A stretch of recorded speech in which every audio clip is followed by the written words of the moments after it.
Hi, David Schmidt here with Home Refinements. Today we're going to talk about Rockler's shelf drilling jig. I think they call it the JIG IT system, JIG IT template system. It's pretty worn out. I've had it for a while. There's a lot of Rockler products out there that suck. There's also a lot of shelf drilling templates out there that don't work very well either.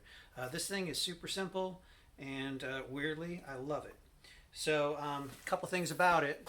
It's got indexing holes at either end that are 5mm and 1/4 inch, and Rockler sells their own proprietary VIX type of bit, which is this thing right here.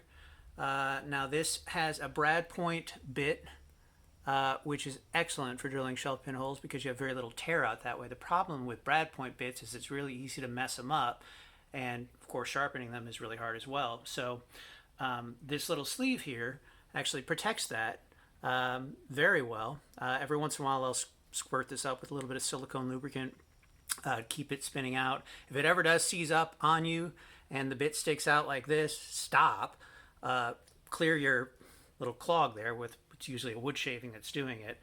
Maybe put a little more lube on it, make sure that lube's pretty well shaken off so you're not contaminating your work surface, and then get going again.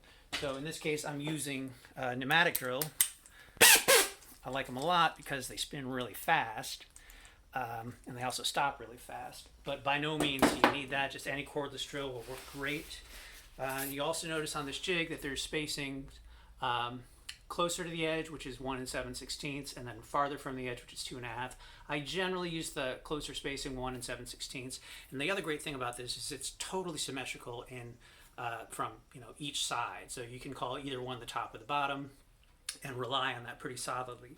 So what I'm going to do is put my 1 7/16 bit closest to the edge there, and then I've got a clamp on here.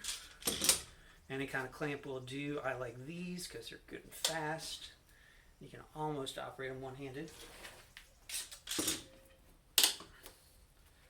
Do a final check here, make sure we're lined up, because you don't want this misaligned.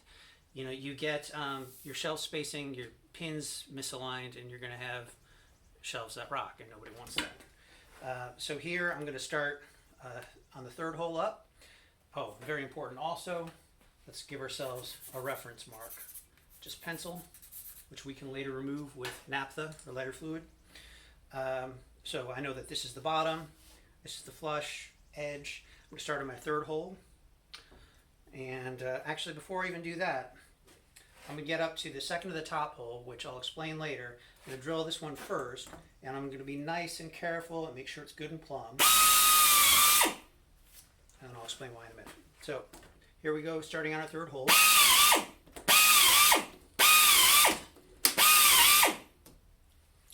what I was talking about. We got a little catch there. Make sure that's clear.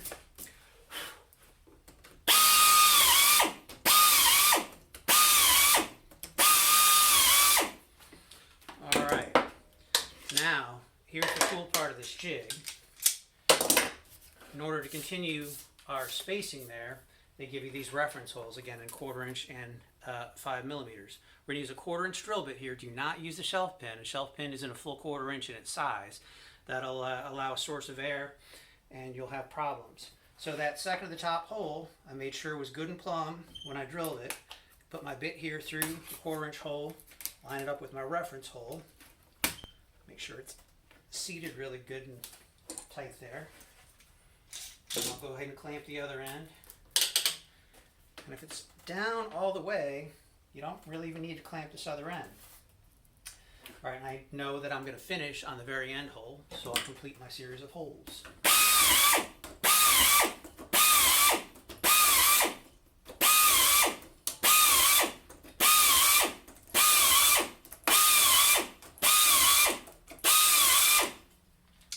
And that's it.